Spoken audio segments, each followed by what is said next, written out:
So hello everyone, and welcome back to Young Progressives Club. I'm very excited. We have a special guest or two today. Very briefly, before we get to that, we should probably go over a very important thing that happened yesterday. Yesterday, as many of you know, and many of you probably watch, we had a presidential debate, the first in the general of the 2020 election. It was Donald Trump, the Republican, versus Joe Biden, the Democrat. And it was a very interruption-full debate, we can say. It was a very messy debate. Chris Wallace, the moderator in the middle, tried a lot, as you can see by his hand signals here, to pause people if they were going over their time and interrupting. But a lot of people, both candidates did so anyway. Some of the major issues that were discussed at this debate included, the election, whether or not Trump would concede the results, mail-in ballots, the Supreme Court, healthcare, and I would highly recommend everyone watch it. Without further ado, today we have a very special guest, the executive director of the South Dakota Democratic Party is joining us here. It's Pam Cole. Hey, thanks, Daniel. Thanks, everybody. I guess I don't know everyone here yet. Could we take a minute just to go around and introduce ourselves? I can see that there's Ian, who had emailed me as well. Ian, can you tell me a little bit about yourself? Well, I am also I'm the community engagement director of the Young Progressive Club, and I'm a junior at Lincoln High School, and I'm fairly interested in politics, and that's one of the main reasons I joined this club. And it's just it's nice to have you here, so then you can elaborate on the success of the state Democratic Party and its prospects in the future. So yeah, thank you. What grade are you in, Ian? I'm a junior at Lincoln. You know what, you wanna do some things in politics potentially? I don't know, maybe. I don't know. We'll think. We'll see. Yeah, no doubt. And Zach, can you tell me a little bit about yourself?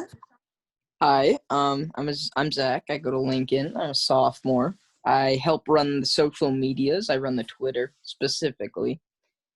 And I joined last year because I was interested in what was going on with the YPC. Excellent. That's great. Lily, you're next. Hi, I'm Lily. I'm a junior at Lincoln, and I joined YPC because it was a good opportunity for me to, connect with people with similar political views as my own. And I've stuck around because I really enjoy it, and I think I learn a lot about the current events that happen. So it's great to have you here. Great, thank you. Lauren, you're next. All right, hi, I'm a senior at Lincoln High School, and I just joined this year. I'd like to do international relations as a college major and work in diplomacy, so I figured this would be a good way to, learn more about our government and its processes. That's great. Do you know where you might want to apply to go to school? Oh, kind of all over. I don't want to spend so much time talking about that. I'd have a lot of schools anyways. Yeah. That's a great interest. Abigail, you're up. Hi, I'm Abigail. I'm a junior at Lincoln. I help run the Instagram part of our social media, and I joined YPC freshman year to learn more about politics because I have a lack of knowledge and I would like to fill it. Excellent. That's great reason. And Michael, looks like you're the last one that I have on here. I'm Michael Pagoni. I'm a sophomore, and I've always been involved with political things. And then my friends Zach and Thompson told me to join this club after not being in it last year. That's good. Good friends, keeping an eye out for you. Well, I just wanted to thank, first of all, Daniel and Ian and all of you for inviting me here today and being with you. It's a great thing. I was really excited to do this and hope that I'm able to give you some insight. I feel like I need to tell you a little bit about who I am first. So I'm going to share the screen with you and just show you a few photographs. So I can't really describe myself without kind of describing my kids a little bit, and most notably my daughter Courtney. I have 3 children, age 29, 23, and then Courtney is 20. And she actually helped, she went to Lincoln High School her sophomore, junior, and senior year. So she was co-chair of the Young Progressives group. So she got a lot of her start there, but she and I do a lot of things together. So you can see by that first picture, these are the types of things that we love to do together. We like to go to protests. We visit every day, and we have a really strong relationship. And a lot of that is built around our desire to have a better future for everybody in the world, but starting locally and then with our state and the United States. Wherever we can make a change, we really try to do our best to do that. So, I've kind of, from the beginning, just a little bit about me from my childhood. I grew up on a farm in North Dakota, and my dad was on the school board. And my mom always, we visited the elderly along the way from town and to our farm.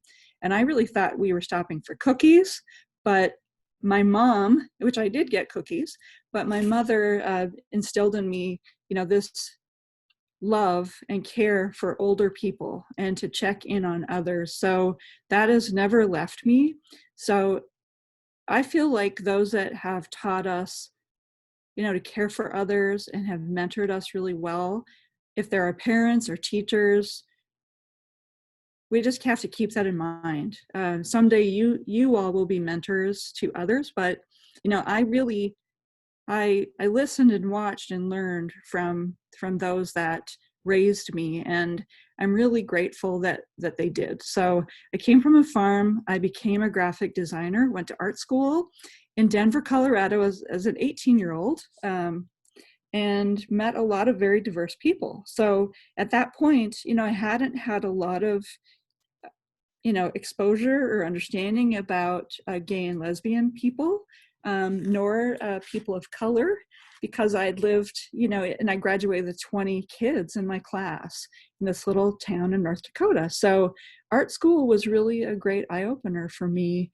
Fast forward a little bit, public service and relationship building, community building is incredibly important. So, as any of you think about running for office or serving your community, public service is always a great choice. So after I started having these little ones, I moved to South Dakota when my oldest son, Lucas, who is now 29, he was 10 months old.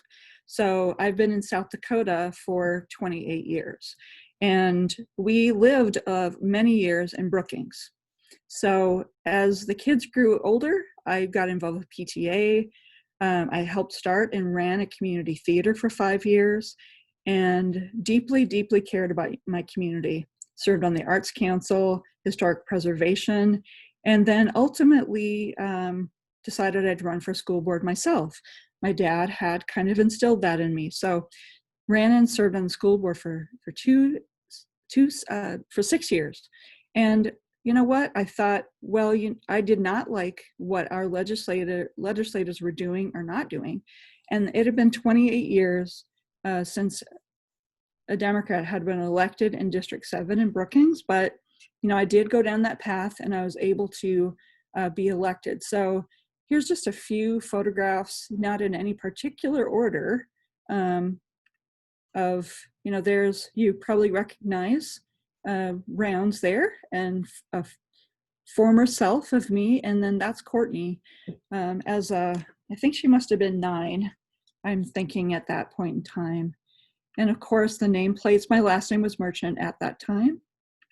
Here's a picture of people in our committee, and my son Parker, who's my 23-year-old, is in the red here. and just some discussion with some legislators.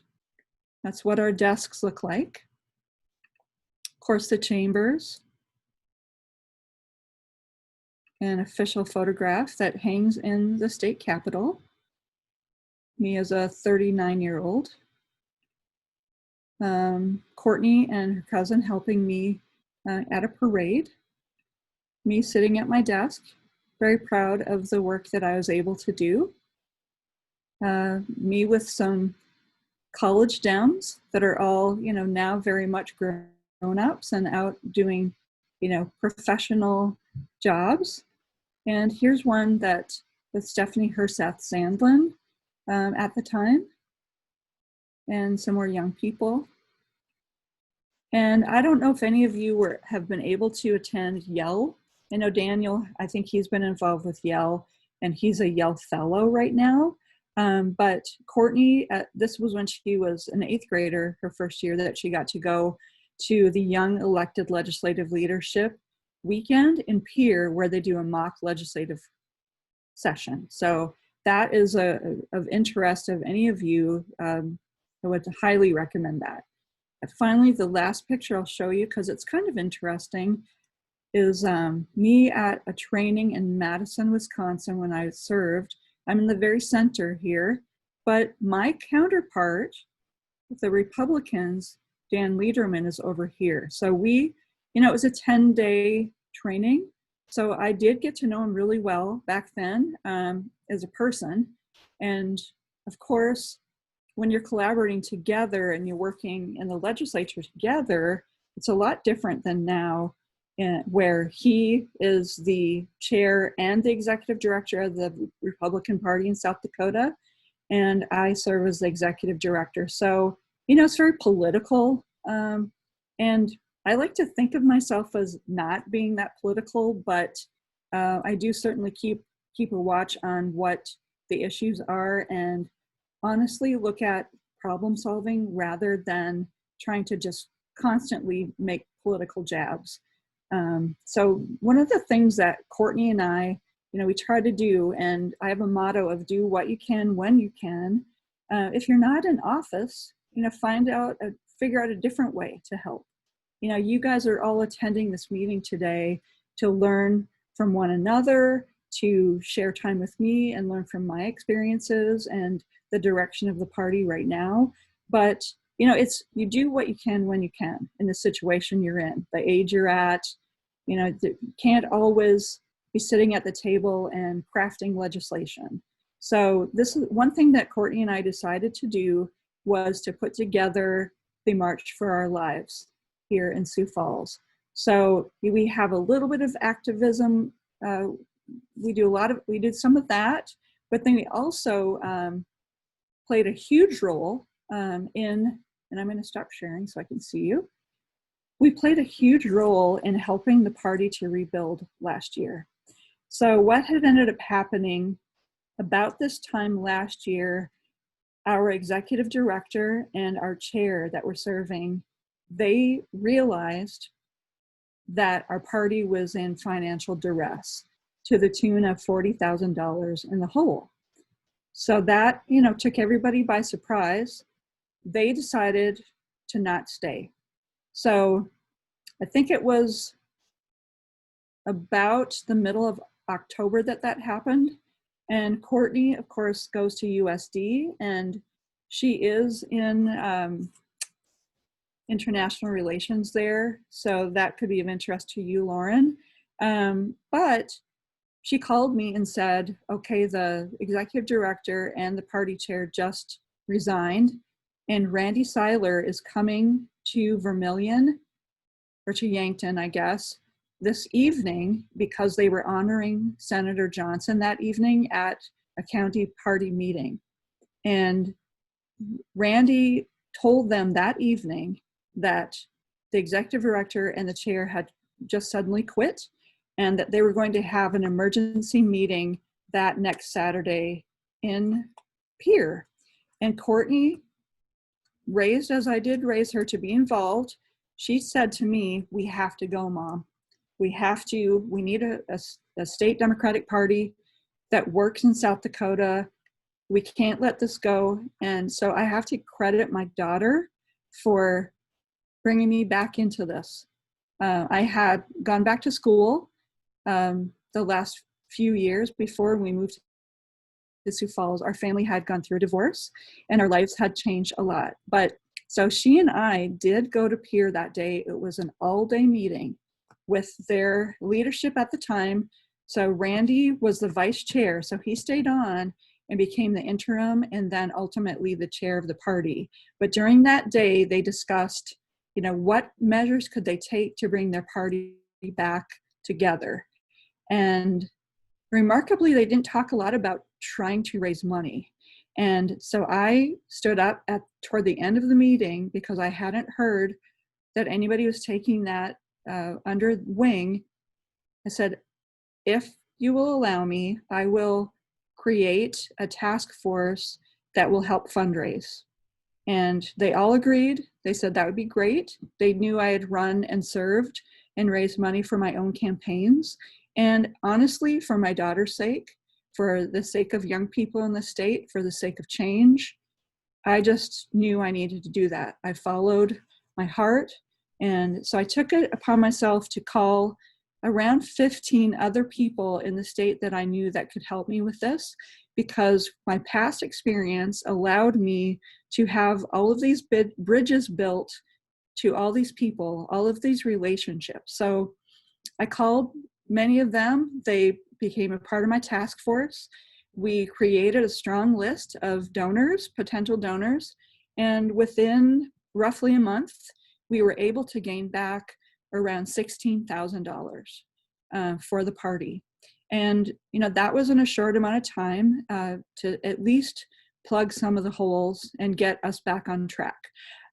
So I think that the advice for that part of the state party and rebuilding is that if you believe in something, you really just don't give up on it.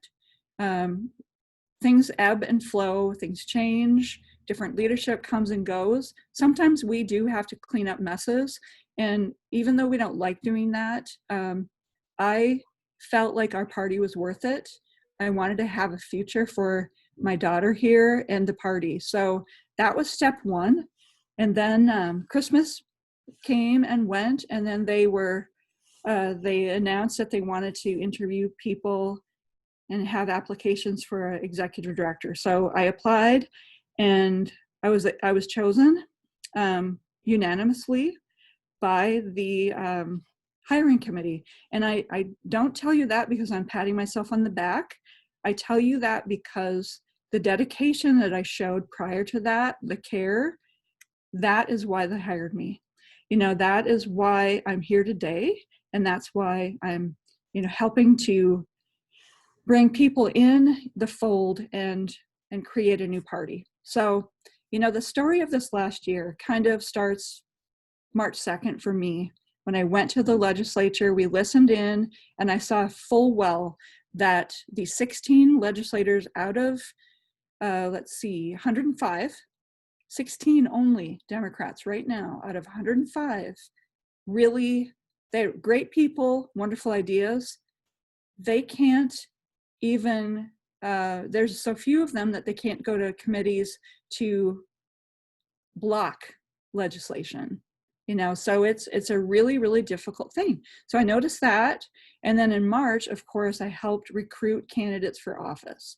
So currently we have 60 some people running in 26 out of 35 districts. So that was the first step. And our party this year's, there's a 4-year cycle for the state party, for the Democratic Party. So you have, let's just say, the presidential year. So it's the biggest, most challenging year of the 4-year cycle to have a presidential election and to have a senator, U.S. senator. We don't have a U.S. House candidate. COVID struck and we did not get all the signatures we needed for Whitney Raver. But so there's a presidential year, and then there's, you know, the off years, every other year when we don't have any campaigns. So that, to me, next year will be a building year. And then we have our midterm elections, where you have your governor's race some of the time, not all the time. Well, yeah, you do every time, governor's race. And this time around in 2022, we'll have a senator's race. We'll have the US House as every year, and then all of the legislative seats, county seats, etc. So there is this kind of 4-year cycle. And in the presidential year, we have not only our state convention that we have to have, but there's the actual national DNC convention. So both of those were online this year and took different kind of preparations for that. And then we have these big events. I helped put on and planned McGovern Day this year. And Daniel, I think you might have been involved with some of that. I don't remember for sure, but that was all done via Zoom or a Zoom webinar. So we did some really cool recording for the evening. But this year has been a whirlwind in just me learning how to do my job. You know, I know all of I could figure it out really pretty quickly, but every day is very different. But the areas that we are expanding on and working on, our initiatives would be with young people, where we now have all 3 of the young Democrat groups. We have high school Dems, which Daniel, you're a co-vice chair, correct? Yeah. So we have the young Dem. He serves at the state level in that regard. So that's the umbrella group for, you know, your young progressives group is basically, you know, looked at as part of the the high school Dems statewide. Then we also have college Dems that they also have that kind of umbrella, and they are helping to create chapters here in South Dakota. And we newly formed or reformed our young Democrats, the 18 to 35-year-old group. So you are actually all part of, if you're a high school Democrat, you are also a young Democrat. So when there are events here in Sioux Falls, or, you know, if Harrisburg, or excuse me, not Harrisburg, but if you are in Sioux Falls here, all of you live here in Sioux Falls, that when Heather Kraus, who is our chair of that, when she has events, those are all your events. You know, you can be part of that chapter as well as being part of Lincoln High School's Young Progressive. So that's one of our initiatives. We have the leadership in place, the state party. We have a committee called our Youth Engagement Committee, and Betty Smith from USD, she's a retired professor of political science, and she was the advisor for their college Dems. She is she's the chair of that committee. And then my staff member, Sydney Swenson, she is the staff liaison. So we help support the young, all those 3 of those groups, you know, and then it kind of has a trickle down where then, you know, there's a responsibility to keep kind of growing outward like a tree, kind of. Another initiative that we're working on is the Native outreach. So something that the party had never done before. Soon after I was hired, I wanted to make sure that we got in place a full-time person that's helping with Native outreach. So a few months into my job, I did write a grant, and I received some funding, and now we do have a full-time permanent, and I need to hurry up, don't I? We have a Native outreach person, Chante Hart, who is living and working in Rapid City, and she's doing great work with all the reservations, and she's building inroads. This is something that the state party hasn't done on a continual basis, and I feel like we're making really quick progress. So that's a voting demographic that we want to increase, as well as young people. 2 other areas.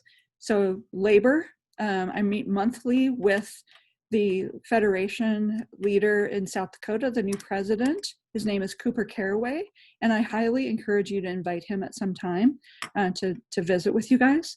And finally, sort of the ag area, so I'm meeting monthly with ag leadership.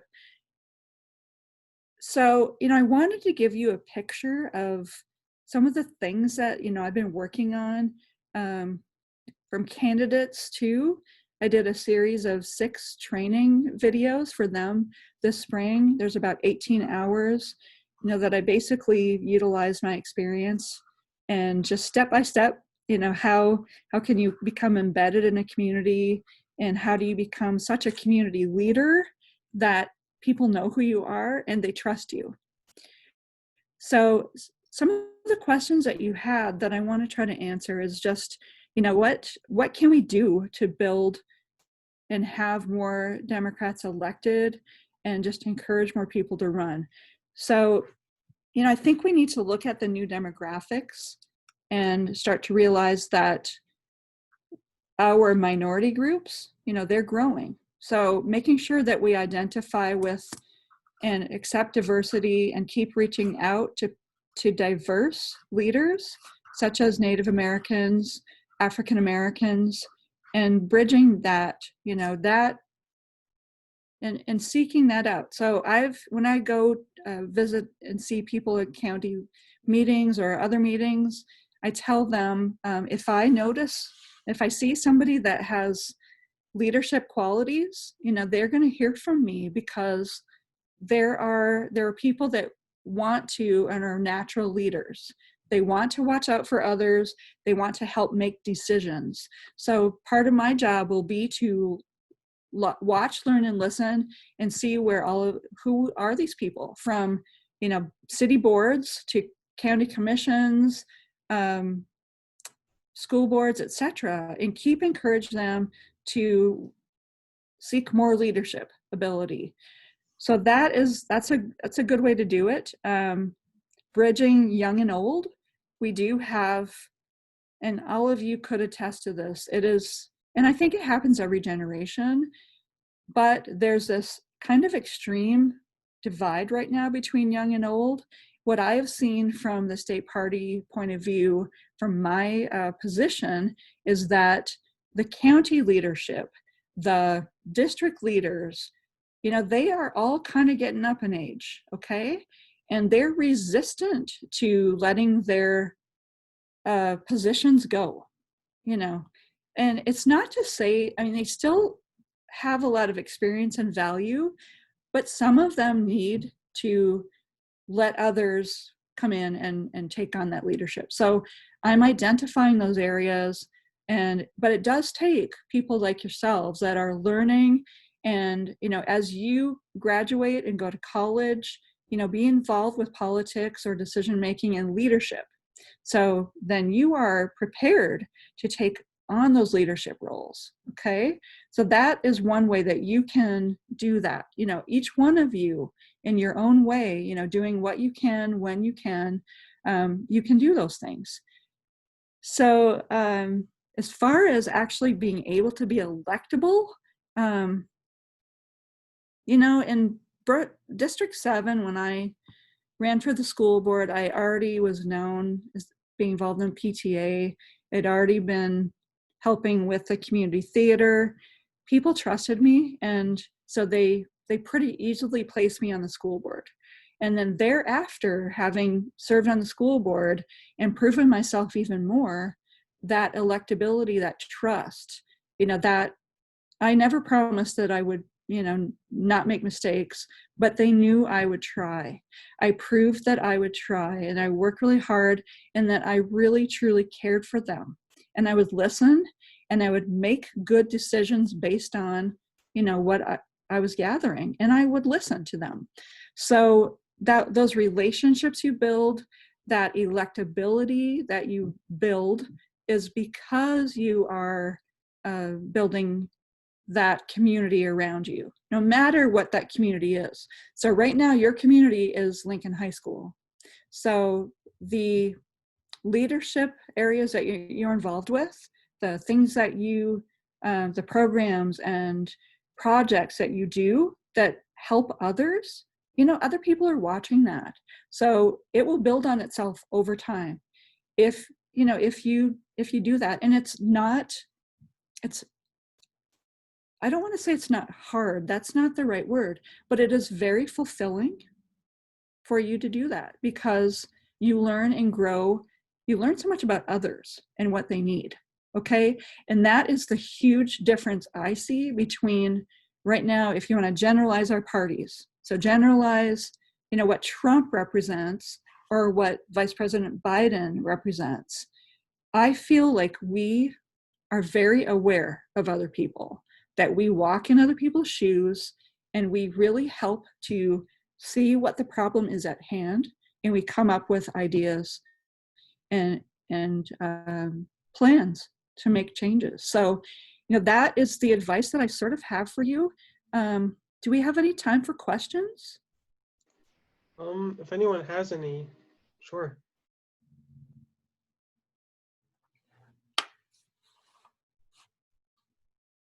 If not, that's also good. Yeah, no, it's all good. So one thing that I know you probably have to go here soon, but Daniel, I'm going to send you an email, you and Ian, and I really need some volunteers. So, I'll give you some options for volunteering, and then he'll email everybody else. Okay. All right. Yeah, like Pam said, there are a lot of ways you can help out, and just do what you can when you can, I think is a good way to put it. And that's one of the ways we can do it. So thank you, Pam, for coming. Yeah, you're welcome. And if any of you need me, want any further advice on anything, don't hesitate. Email's the best way to get a hold of me, and Daniel can send that out to you, okay? And thanks for inviting me. It was really, really great of you. I appreciate it. And I'm sorry Courtney wasn't able to get on. Maybe she had to work. Maybe. Okay. Well, you take care, everybody, okay? All right. Bye, Pam. Bye, everyone. Bye. Thanks. Thank you. Thank you.